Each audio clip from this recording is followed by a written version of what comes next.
Welcome friends, this is AB's tutorial for better English where experience speaks. And this is our episode number 49. আমরা 49তম পর্বে এসে হাজির হয়ে গিয়েছি। যেমনটি ঠিক আগের পর্বে আমি বলেছিলাম যে আমাদের এই পর্ব থেকে আমরা ফ্রেমিং WH কোশ্চেন্স আরম্ভ করব এবং ফ্রেমিং WH কোশ্চেন্সের বিষয়ে বলতে গেলে একটু আমাকে পেছন দিকে চলে যেতে হবে। তোমাদের যারা সাবস্ক্রাইব করেছো তারা নিশ্চয়ই জানো, আদারওয়াইজ ওনারা যারা আছো তারা সাবস্ক্রাইব করে নাও। তোমরা 19 নম্বর যে পর্ব, সেই 19 নম্বর পর্বে হু, হুইচ, হুম, হুজ, দ্যাট এর ব্যবহার নিয়ে একটা ডিটেল আলোচনা পাবে।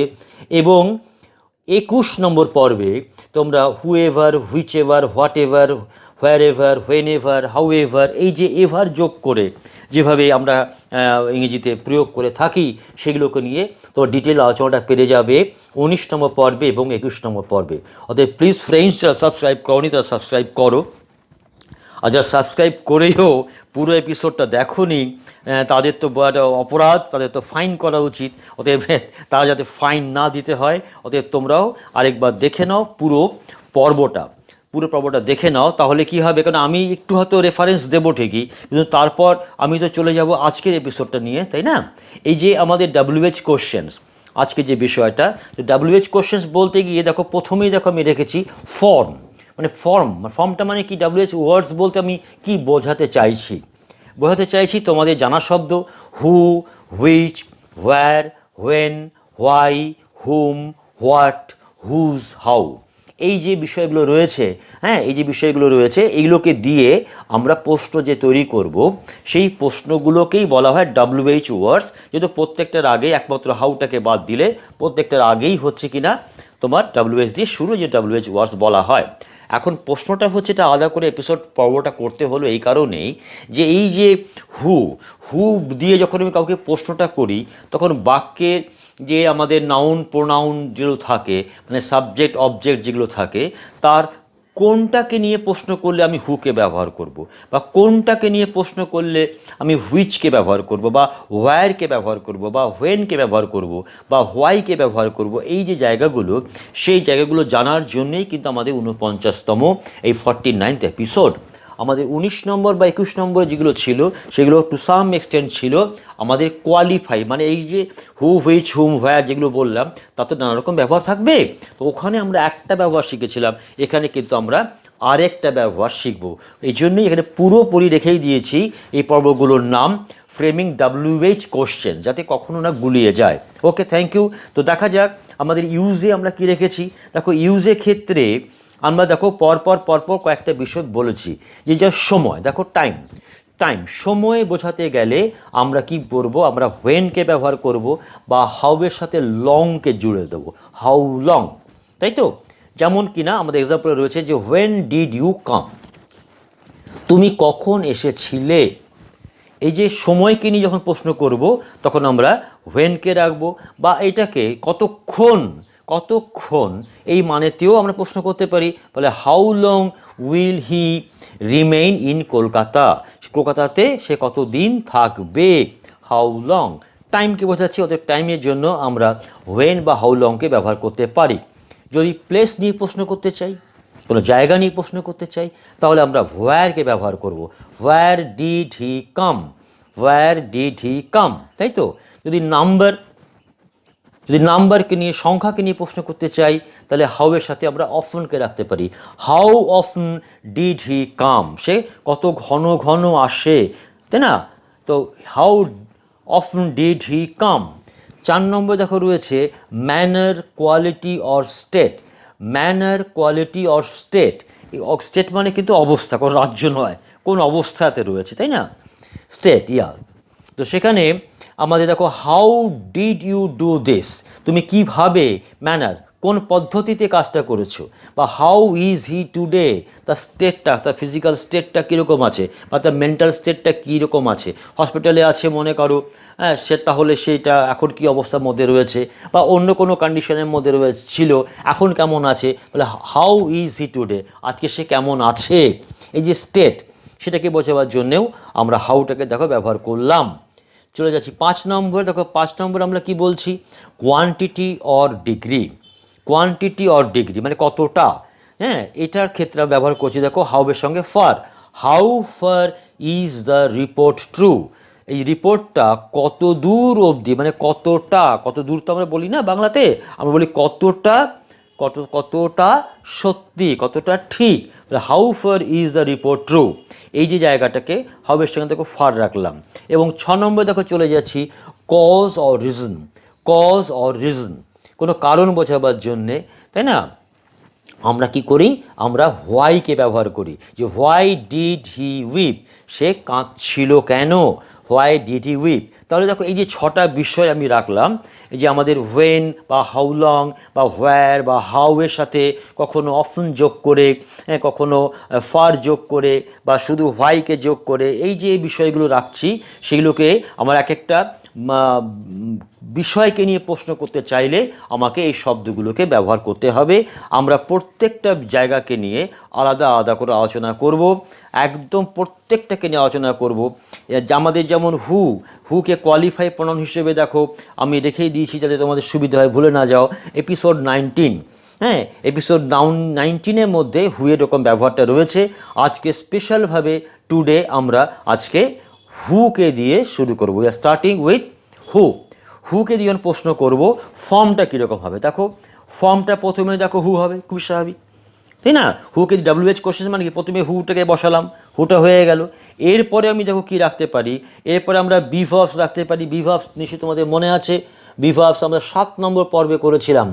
অ্যাম is are why, please subscribe করো, পুরোটাকে দেখো, তা নাহলে কিন্তু আমি ক্রস রেফারেন্স দিয়ে চলে যাব, তোমাদের ঠিক ব্যাপারটা শেখা হবে না, সময় নষ্ট হয়ে যাবে।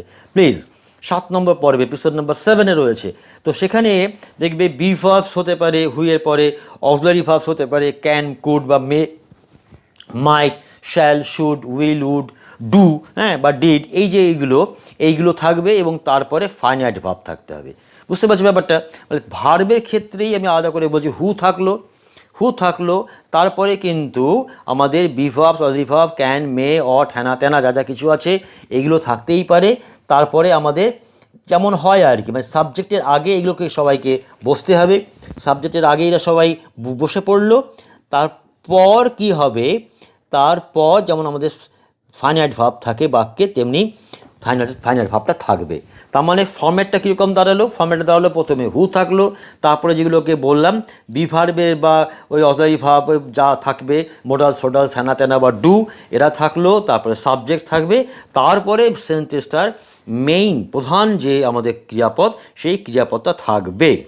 এবার কথাটা হচ্ছে যে হুকে দিয়ে যে আমি প্রশ্নটা করব, হুকে দিয়ে প্রশ্নটা করলে বাক্যের কোন উত্তরটা আমি জানতে পারছি, মানে কোন বিষয়টাকে নিয়ে প্রশ্ন করতে চাইলে আমি হুকে ব্যবহার করব, তাই না। এই যে হু, হুইচ, হোয়ার, হোয়েন, হোয়াই, অনেক কিছু তো আছে, তাই কোন বিষয়টাকে নিয়ে প্রশ্ন করলে আমি প্রশ্ন করতে চাইলে আমি হুকে ব্যবহার করব। দেখো রয়েছে, দেখো replaces noun and pronoun, that is subject or object. তাহলে হুকে দিয়ে প্রশ্ন করতে গেলে হু কাকে রিপ্লেস করে দেবে, মানে কাকে রাখবে, না রাখলেই তো প্রশ্ন করলাম, উত্তরটা হচ্ছে সেখানে রাখা।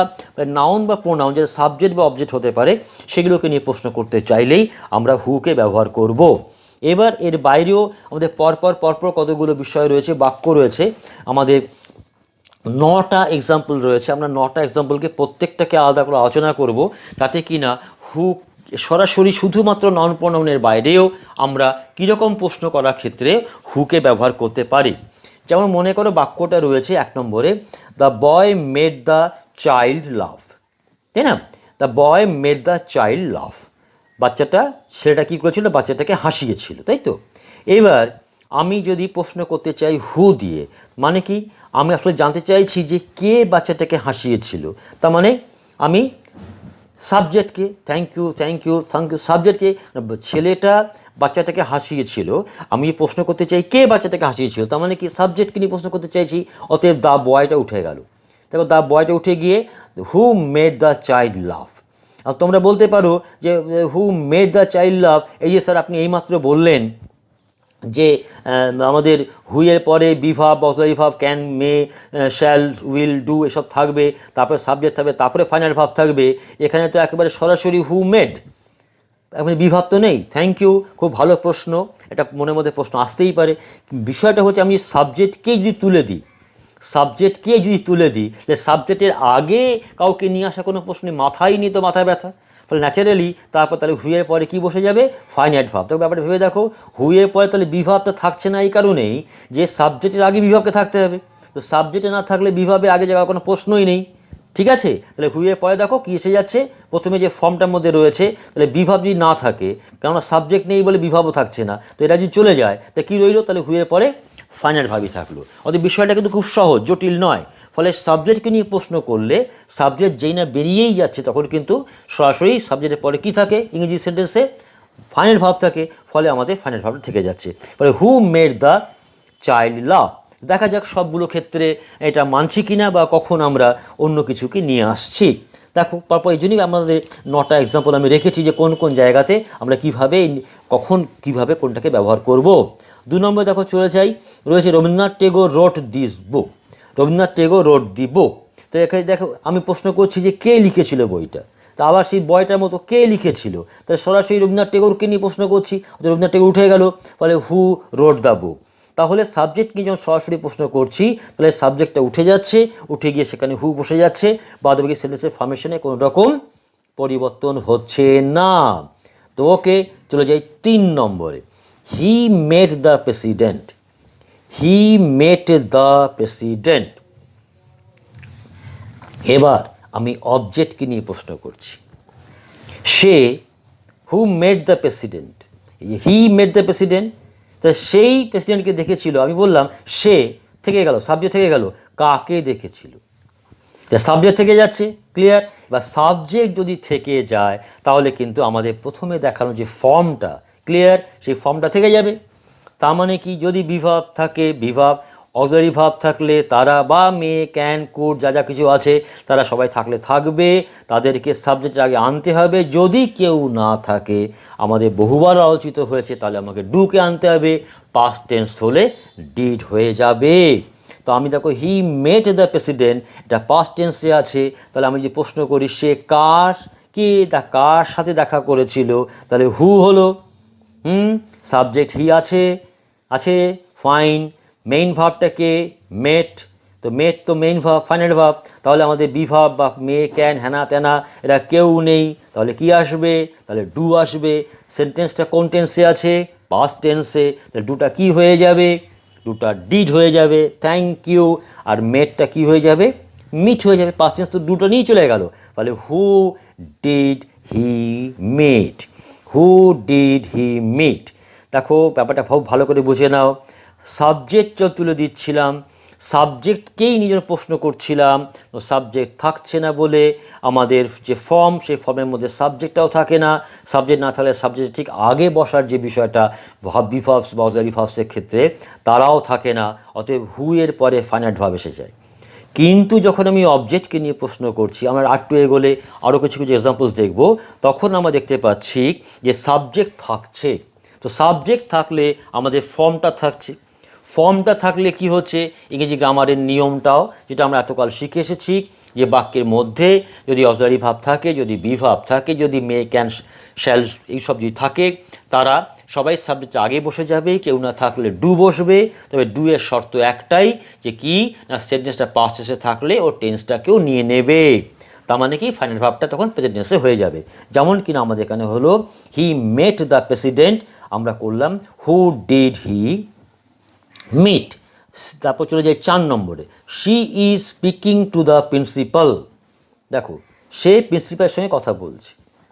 একই রকম বললাম সে কার সঙ্গে কথা বলছে, তো সে কথা বলছে, তাকে রেখে দিলাম। তাহলে হু, এবার দেখো ইজ আছে, ক্লিয়ার, ইজ আছে, ফলে আমাদের কোনো অসুবিধে নেই। তাহলে হু ইজ সি, তাহলে হু ইজটা আগে চলে গেল, মিলছে। এবার বিভাবটা চলে গেল, হু হলো, বিভাব এসে গেল, থ্যাংক ইউ, থ্যাংক ইউ। এটা খুবই সহজ, একটুখানি মনে রাখা। Who is she speaking to, দেখো টু এর নিচে আনলাইন করা রয়েছে। তার কারণ কি, যে এই যে টুটা কার সাথে কথা বলছে, এই যে আমাদের প্রিপোজিশনের মতো ব্যবহার থাকে, সেইগুলোকে আমাদের রাখতে হয়। কারণ ওটা লিঙ্ক করে, কারণ যে আনসার যেটা বসবে সেই আনসারটা তো আমাকে লিঙ্ক করাতে হবে, বা একটা বাক্যের মধ্যে সে তো নিয়ে আসতে হবে, তাই না? ওটা হঠাৎ করে সে একটা কিছু বসে যাবে তা তো হতে পারে না। এই জন্যেই who is he speaking to, টুটাকেও রাখতে হলো। চলে যাচ্ছি 5 নম্বরে, no one would hear him, no one would hear him, সরাসরি নো ওয়ানকে নিয়ে যে প্রশ্ন করতে চাই, হু উড হিয়ার হিম, আমরা আলোচনা করেছি। চলে যাই 6 নম্বরে, he is proud of his son, he is proud of his son. তো আমি যদি আবার সানকে নিয়ে প্রশ্ন করতে চাই তাহলে হু আসবে, বলো এবার কি হবে, ইজ আছে, ফাইন, ইজটা হি এর আগে চলে গেল, ফাইন, তাহলে হু হলো, ইজ হলো, বলো বলো, হি হলো, হু ইজ হি প্রাউড, এবং প্রিপোজিশন অফটাও থেকে যাবে, হু ইজ হি প্রাউড অফ, কাকে নিয়ে তার গর্ব, এই যে কাকে নিয়ে, যে নিয়ে, এর জন্যই আমাদের অফটা রাখতে হচ্ছে, ঠিক আছে। নোবডি নোজ হিম, আমাদের 7 নম্বরে এক্সাম্পল, নোবডি নোজ হিম, এটা দেখো ট্রান্সফরমেশন অফ সেন্টেন্সেস আমরা আলোচনা করেছিলাম আমাদের 13 নম্বর এপিসোড, বা তোমাদের মনে আছে কিনা জানি না, 13 নম্বর 15 নম্বর এপিসোডসগুলোর মধ্যে বা 16 নম্বর এপিসোডের মধ্যে আমাদের ট্রান্সফরমেশন অফ সেন্টেন্সেসগুলো ছিল, ট্রান্সফরমেশন অফ সেন্টেন্সেস, সেখানে কিছু কিছু আলোচনা করা ছিল। নোবডি নোজ হিম, এটাকে আমরা ইন্টারোগেটিভ করতে পারি, হু নোজ হিম, তাকে কে জানে, তার মানে ঘুরিয়ে বললে তাকে কেউ জানে না, মানে যেটা ট্রান্সফরমেশন অফ সেন্টেন্সেস হলো, ঠিক কোশ্চেন্স কিন্তু হলো না, তাকে হুয়ে তাহলে আরেকটা রকম, একটা অন্যরকম ব্যবহার এটা এসে গেল, যে তাকে কেউ জানে না মানে তাকে কে জানে, দুটো কথাটা মানে কিন্তু একই, আলাদা করে কোনো প্রশ্ন করছি না, যেমন আগেগুলোতে আমি আলাদা কোনো প্রশ্ন করেছিলাম, তা করলাম না, একই মিনিং রেখে ট্রান্সফর্ম করলাম একটা প্লেন অ্যাফার্মেটিভ থেকে একটা ইন্টারোগেটিভ ফরম্যাটে। চলে যাই আমাদের 8 নম্বরে, সেখানে দেখো রয়ে গেছে যে হি অ্যাভয়েডস হিজ ফ্রেন্ডস, হি অ্যাভয়েডস হিজ ফ্রেন্ডস, তো আমি যদি ফ্রেন্ডসকে নিয়ে প্রশ্ন করি তাহলে হু হবে, তাই তো। এবার অ্যাভয়েড আছে মেইন ভার্ব, অতএব কী করতে হবে, আমাকে ডুকে আনতে হবে, প্রেজেন্ট টেন্সে আছে, অতএব এস বা ইএস থাকলে নিয়ে নেবে, ফলে who does he avoid, who does he avoid. চলে যাচ্ছি 9 নম্বর এবং শেষ বাক্যে, এভরিবডি নোজ, আবার দেখো transformation of sentences, who does not know, who does not know, কে জানে না, এভরিবডি নোজ, তার মানে দেখো দুটো কথার মানে একই, আমি কি করলাম, মানেটাকে বা বাক্যটাকে আমরা কি করলাম, ফর্মটাকে পাল্টে দিলাম, কিন্তু মানেটা আমাদের একই থাকলো, everybody knows who does not no. So friends, এই যে WH question, framing WH question is very important episodes, আমাদের পর কয়েকটা এপিসোড এরকম WH কোশ্চেন্সগুলোকে নিয়ে আসবে, অতএব প্লিজ তোমরা সাবস্ক্রাইব করো এবং পুরো এপিসোডগুলোকে দেখবে, তা না হলে এই যে বিশেষ বিশেষ ব্যবহারগুলো যেগুলো আস্তে আস্তে পাল্টে যাচ্ছে, সেগুলো তোমাদের কাছে কিন্তু পরিষ্কার হবে না, কস্ট রেফারেন্সের ক্ষেত্রে একটু অসুবিধা হয়ে যাবে। তো okay friends, fine, thank you, take care.